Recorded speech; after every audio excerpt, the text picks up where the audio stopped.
Começa agora o programa Intercampus pela Rádio Universitária da UFG. Eu sou Isaura Carrijo e você pode nos ouvir pelo rádio nos 870 AM, pela internet no site radio.ufg.br e também pelo aplicativo Minha UFG.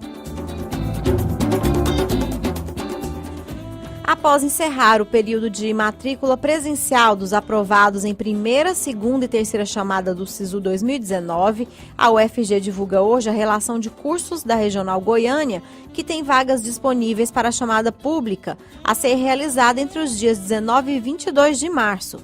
Nesta lista estarão apenas os cursos que não têm mais candidatos da lista de espera da UFG para serem convocados. Assim, o estudante que fez o SISU 2019 e ainda não foi aprovado em nenhuma universidade poderá manifestar interesse em participar da chamada pública da UFG, a primeira etapa. Essa manifestação de interesse deverá ser feita entre os dias 11 e 13 de março.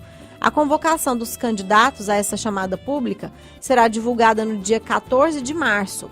A primeira chamada pública do SISU 2019, que a UFG irá realizar, será de 19 a 22 de março. E lembrando que este chamamento é presencial e de maneira escalonada por curso. Todas as informações sobre esse chamamento podem ser conferidas no site sisu.ufg.br. Ouça o Intercampus também pela internet no site da Rádio Universitária ou pelo aplicativo Minha UFG.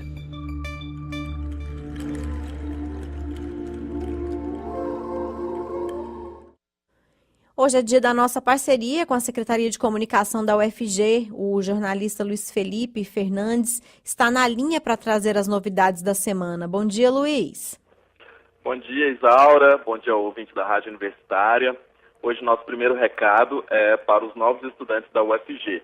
É que no dia 16 de março, sábado que vem, vai ocorrer o evento Acolhida UFG. O reitor e a vice-reitora, junto da equipe gestora da universidade, vão receber os novos acadêmicos e seus familiares.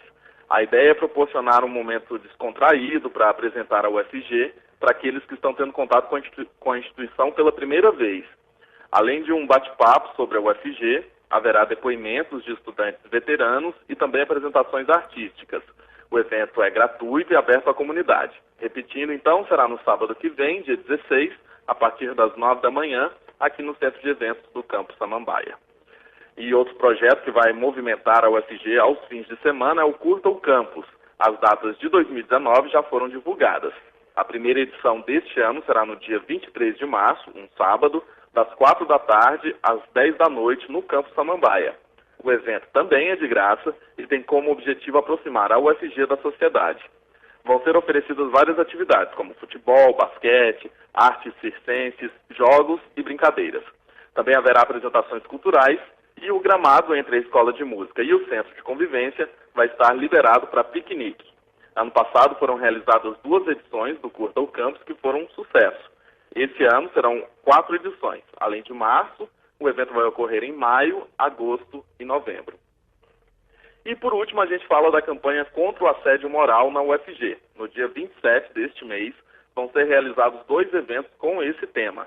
Um para os gestores e outro para toda a comunidade acadêmica. O primeiro será às 9 horas no auditório da Biblioteca Central, no Campus Samambaia, com o tema Assédio Moral, Identificar, Evitar e Educar. O outro será às 6 da noite, no mesmo dia, no auditório da Faculdade de Medicina, no Campus Colemar Natal e Silva, com o tema Assédio Moral, o que é, como acontece e o que fazer. A ideia é repassar aos gestores, servidores e estudantes da UFG aspectos legais, institucionais e pedagógicos relacionados às práticas que configuram assédio moral. Ele se caracteriza pela exposição do trabalhador a humilhações e constrangimentos repetitivos e prolongados. Entre as práticas mais comuns estão espalhar rumores, vigiar excessivamente, ignorar a presença e sobrecarregar o subordinado de tarefas. A UFG possui uma comissão permanente de acompanhamento de denúncias e processos administrativos relacionados a questões de assédio moral, sexual e preconceito. Lembrando que as denúncias podem ser encaminhadas para a ouvidoria da UFG, é só acessar o site ouvidoria.ufg.br. Essas foram as notícias de hoje. Com vocês, Aura. Ok, Luiz, obrigada pela sua participação e até a próxima. Obrigado, um bom dia a todos. Nós vamos fazer um pequeno intervalo e voltamos já. O Intercampus volta já.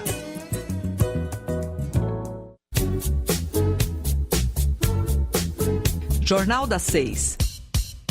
Independência e credibilidade desde 1980. De segunda a sexta, a partir das 6 horas da noite. Não perca. Estamos apresentando Intercampus. Em todo o mundo, dia 8 de março é lembrado como Dia Internacional das Mulheres. Mas você sabe como surgiu essa data e desde quando essa celebração é realizada? Sobre o Dia Internacional das Mulheres, a Assessoria de Comunicação da Universidade Estadual Paulista, Unesp, entrevistou a pró-reitora de graduação da universidade. E ela lembrou a relevância da data e falou como é a presença de mulheres nas universidades. Vamos ouvir. A origem da data surgiu no final do século XIX e início do século XX nos Estados Unidos e na Europa, no contexto das lutas femininas por melhores condições de vida e trabalho e pelo direito de voto. As celebrações do Dia Internacional da Mulher ocorreram a partir de 1909 em diferentes dias de fevereiro e março, a depender do país. Na atualidade, são recorrentes inúmeras reivindicações para ampliação da participação política e social da mulher na sociedade, além do permanente combate ao machismo e à violência contra mulheres. Dentre medidas tomadas no Brasil para a proteção da mulher, possivelmente a Lei Maria da Penha tenha sido a mais popular. Ela visa aumentar o rigor das punições sobre crimes contra as mulheres. Em 2019, ela faz 13 anos, porém muitos especialistas e vítimas de violência questionam sua eficácia. A lei entrou em vigor em 22 de setembro de 2006, com base no caso da cearense Maria da Penha Maria Fernandes, que foi espancada e sofreu 2 tentativas de homicídio de seu ex-marido, mas que lutou para que seu agressor viesse a ser condenado. Gladys Massini Cagliari, pró-reitora de graduação da Unesp, destaca a relevância da celebração do Dia Internacional da Mulher e o papel feminino no mercado de trabalho contemporâneo. Estamos num espaço, a universidade, em que, infelizmente, é um dos únicos espaços na sociedade em que mulheres e homens recebem os mesmos salários e têm a mesma valorização. Por isso, ainda é necessário a gente comemorar o dia 8 de março, Dia Internacional da Mulher, porque mesmo nos espaços em que a valorização da mulher já avançou, como acontece nas universidades, ainda é necessário avançar bastante. Estou me referindo, por exemplo, ao fato de que nas carreiras de pesquisa, né, ainda a presença feminina, embora esteja avançando e de maneira bastante acentuada, e ficamos felizes por isso, mas ainda há algumas carreiras em que a presença feminina não chega ao que a gente gostaria, né? Não chega ao desejável. Por exemplo, não chega perto do percentual feminino da população. Então, não só nas carreiras de pesquisa, algumas carreiras tradicionalmente masculinas, mas infelizmente isso acontece até em algumas carreiras tradicionalmente femininas, como por exemplo a carreira da qual eu sou oriunda, que é a carreira de letras, não é? Quando a gente olha as classes de formação, por exemplo, os cursos de graduação em letras, a presença feminina é bastante acentuada. Mas, quando a gente prossegue na carreira, por exemplo, na própria universidade, quando a gente olha a configuração dos programas de pós-graduação e dos departamentos, e principalmente quando a gente olha o papel da mulher nos cargos de chefia, nos cargos de administração, a presença feminina vai diminuindo. Não é? Então, mesmo em carreiras tradicionalmente femininas, como a carreira da qual sou oriunda, a carreira de letras. Então, esse percentual vai diminuindo à medida em que os cargos vão subindo. Então, é um índice muito claro de que ainda há entraves, ainda há barreiras que as mulheres precisam superar para alcançar, para poder se desempenhar bem nas suas carreiras, mesmo em situações, veja que eu estou ressaltando aqui, um contexto em que é mais favorável para a mulher. Então, se pensarmos em outros contextos em que a desigualdade é maior ainda, traz um índice da dificuldade ainda que a mulher tem que enfrentar na nossa sociedade.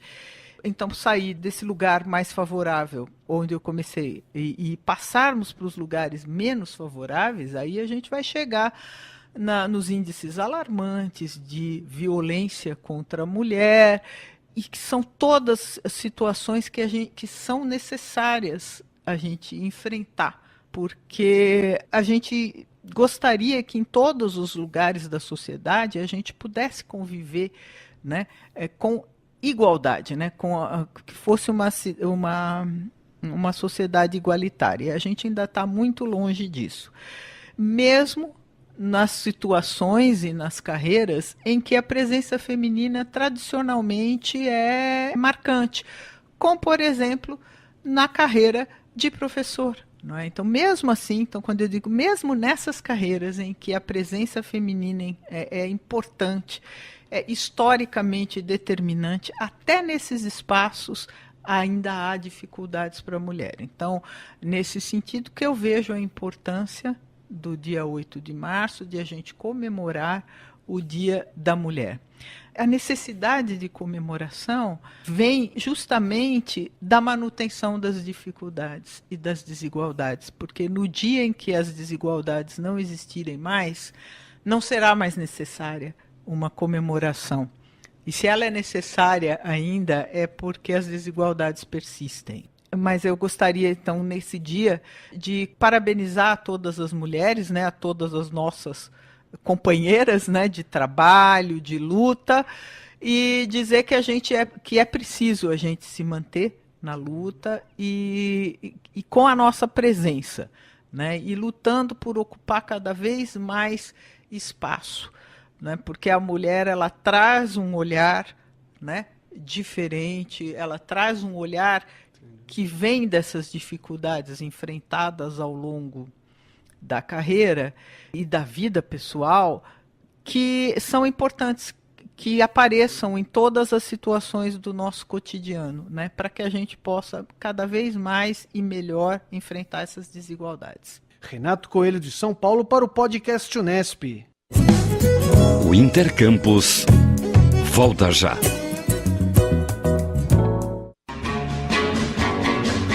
Na Universitária você pode recordar e curtir os Beatles. Beatlemania. As histórias e as músicas que marcaram a trajetória da banda no cenário mundial. Segunda-feira, às 9h.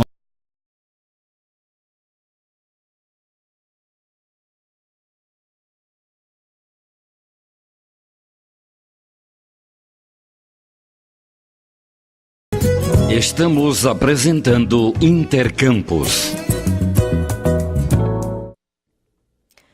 Ainda na atualidade, as mulheres continuam sofrendo discriminações e violências de todo tipo, morais, físicas, sexuais e até no momento do parto.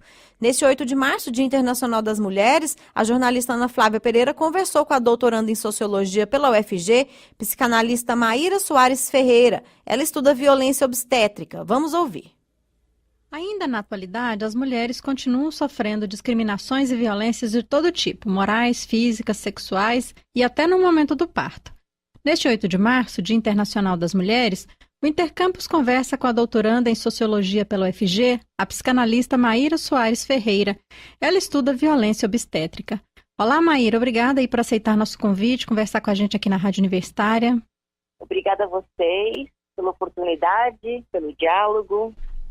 Então, Maíra, eu acho assim que no imaginário, né, da maioria das pessoas, a gravidez e o momento do parto são incompatíveis aí com violência, mas mesmo nesses momentos a mulher é vítima de violência, então?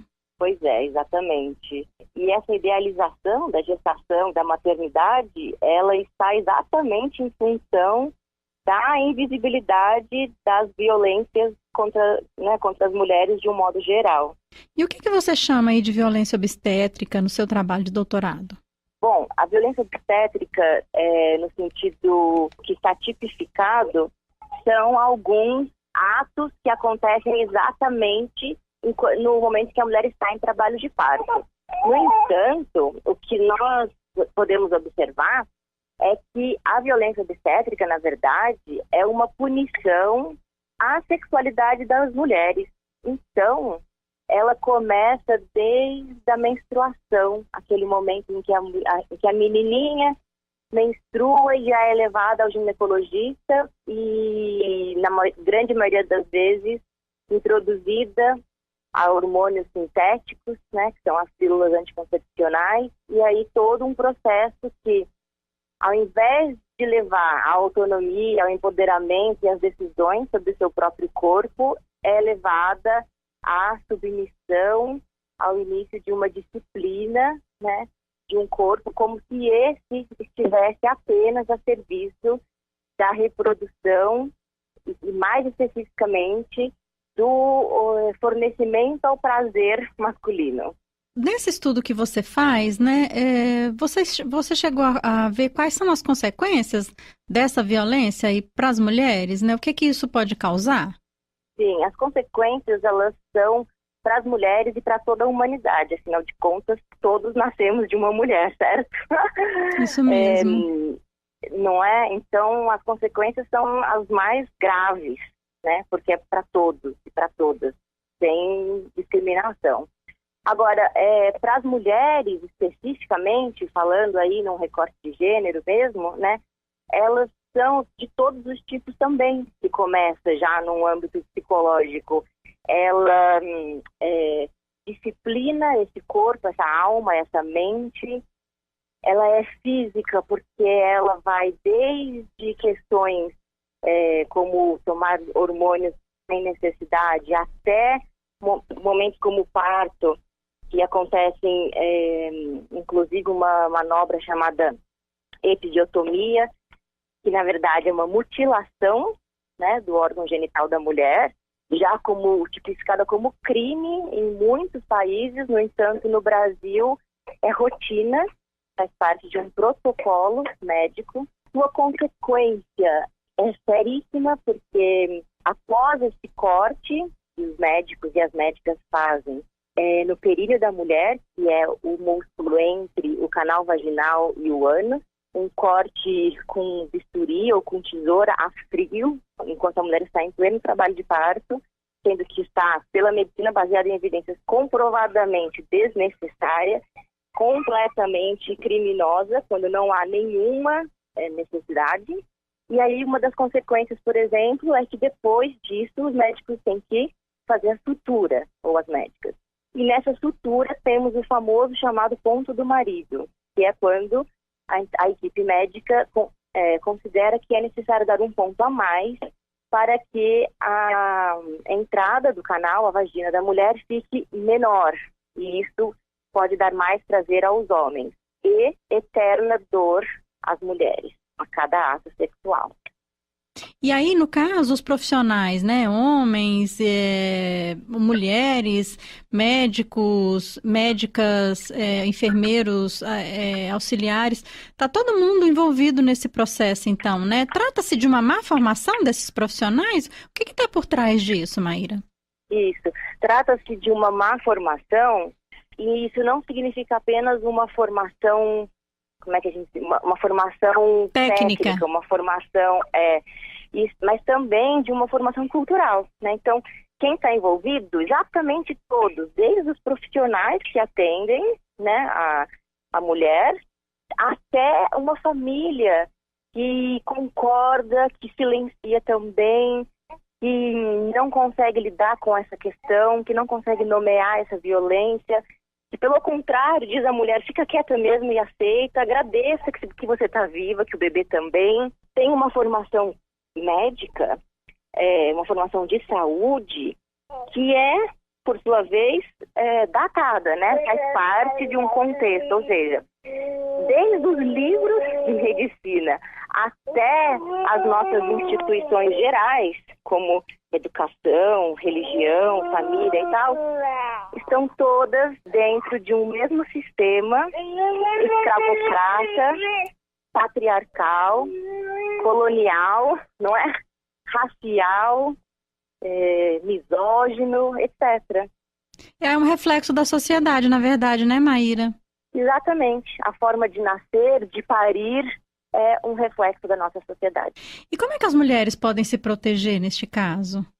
Os direitos das mulheres estão assegurados em lei? Como é que ela pode denunciar? Olha, esse tema, a meu ver, é um verdadeiro engodo, sabe? Uma armadilha, mais uma armadilha do Estado. Pelo seguinte, as poucas leis que existem, elas são muito perversas. Por quê? Porque não tem nenhuma punição com relação a quem violentou. Então, por exemplo, de que adianta uma lei que o médico descumpri-la, não vai acontecer nada. Existe a lei, mas se ele descumprir, não vai acontecer nada. Exatamente. Então, assim, a violência obstétrica no Brasil não está tipificada como crime ainda, enquanto lei nacional. Nós já temos uma lei no sul do país. Mas essa também não pune quem descumprir, o médico que descumprir.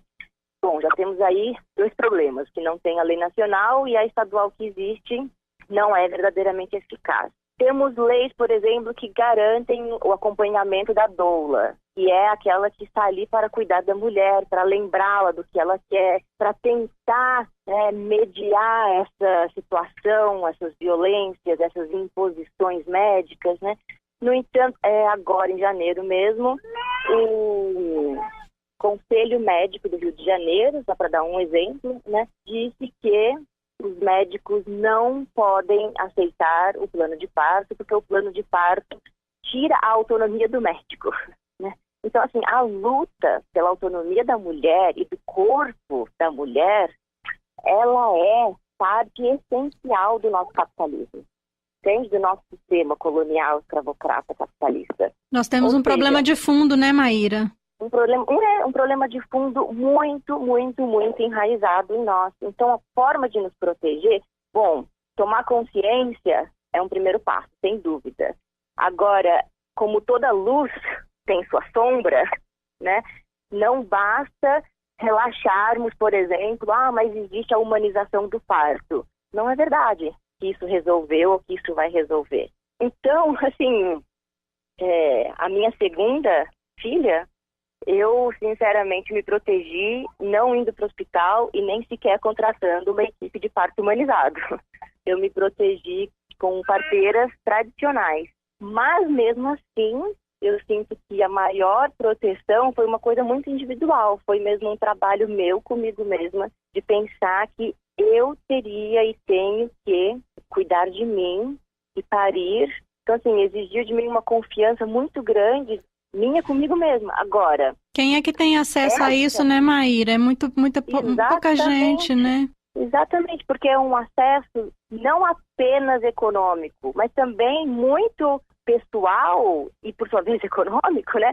De alguém, por exemplo, que fiz isso no final de uma tese de doutorado sobre isso. Na segunda filha. E que você já se apropriou do seu corpo, já se apropriou dessa consciência, né? Exatamente, assim, isso para dizer que eu vejo pouquíssimas condições de esperança, e tenho pouquíssimas esperanças ainda numa verdadeira mudança para já, entende? Mas é importante a gente falar sobre isso, né? Porque à medida que a gente fala sobre isso, as mulheres também começam a se apropriar, né, dessas informações, né? De toda essa problemática. Exatamente. Que muitas vezes elas nem sabem que elas passaram por algum tipo de violência. Elas se sentem mal, mas não sabem por quê, né? Exatamente. E aí essa é uma das piores violências, né? O não saber, o não dito, que nos deixa realmente sem sequer encontrar um caminho interno, quanto mais externo, né? E aí, né, Maíra, a gente pode pensar, né, já que estamos falando aqui do Dia Internacional das Mulheres, né, muita gente acredita, uma parte da sociedade acredita que o movimento feminista já é desnecessário, né, que homens e mulheres estão no mesmo patamar. Você acredita que a gente está pelo menos perto dessa igualdade? Nossa, eu acredito que nós estamos muito longe. Muito longe. Não acho que estamos nada perto. Acho que estamos no comecinho, né, de uma estrada muito longa ainda. Se a gente falar do ponto de vista do trabalho, da economia, quantas mulheres realmente estão inseridas e recebendo o mesmo tanto? Pouquíssimas. Dessas, quantas estão realmente bem, por exemplo, com suas famílias? Ou estão sobrecarregadas, né, com tantos trabalhos? Ou estão, inclusive, se sentindo extremamente distanciadas de seu corpo por conta de uma tarefa surreal, não é? De tentar lidar com maternidade, no caso da Cis Collin, com um emprego, com uma casa e fingindo, né, que elas estão de igual para igual com um homem, por exemplo, que ainda não se responsabilizou pela casa, pela família, pelos filhos, que não engravida, que não pare, que não amamenta, que não aborta, né? Então o movimento feminista ainda continua uma luta válida, né, Maíra, se a gente for pensar em tudo isso. Nossa, com certeza, uma luta válida, e eu acho que ele vai caminhar muito mais quando a sociedade entender que não se trata de fortalecer o ódio, né? O feminismo não é um movimento de ódio aos homens, e sim um movimento que tenta e que vai conseguir realmente libertar-nos todos. Um longo caminho a trilhar ainda, né, Maíra? Nossa, um longo caminho, mas o que eu tenho de bom para falar é que esse caminho é maravilhoso, né? Ele é prazeroso, ele é libertador, ele emancipa todos nós, ele é criativo, ele é o que há pra gente, o que a gente tem para fazer nessa vida. O resto é perda de tempo, né? Tá certo. Maíra, muito obrigada por sua entrevista e parabéns aí pelo trabalho que você está realizando. Tá bom, muito de nada. Parabéns para todas nós, mulheres, e todos nós, homens, também. Essa foi que um dia entenderão essa nossa luta. Sem dúvida. Essa foi a participação aqui no Intercampus da doutoranda em Sociologia pela UFG, a psicanalista Maíra Soares Ferreira. Ela nos contou um pouco sobre sua pesquisa de doutorado que aborda violência obstétrica. A Faculdade de Direito da UFG realiza o projeto de extensão Promotoras Legais Populares. A iniciativa consiste num curso de formação de mulheres para ampliação e fortalecimento do conhecimento de seus direitos e dos caminhos de acesso à justiça e combate à discriminação e opressão, atuando como uma ponte entre o Estado e a população. Com a atenção voltada para as desigualdades de gênero e a posição de vulnerabilidade que a mulher ocupa na sociedade brasileira, esse projeto se estrutura como uma forma de luta pela igualdade e reconhecimento efetivo da mulher como sujeito de direitos. As atividades do projeto de extensão Promotoras Legais Populares ocorrem entre os dias 13 e 19 de março na Faculdade de Direito da UFG, que fica na Praça Universitária, setor universitário. Com essa informação, a gente encerra o Intercampus de hoje. Os trabalhos técnicos foram de Jorge Barbosa. A todos, obrigada pela audiência e um bom fim de semana.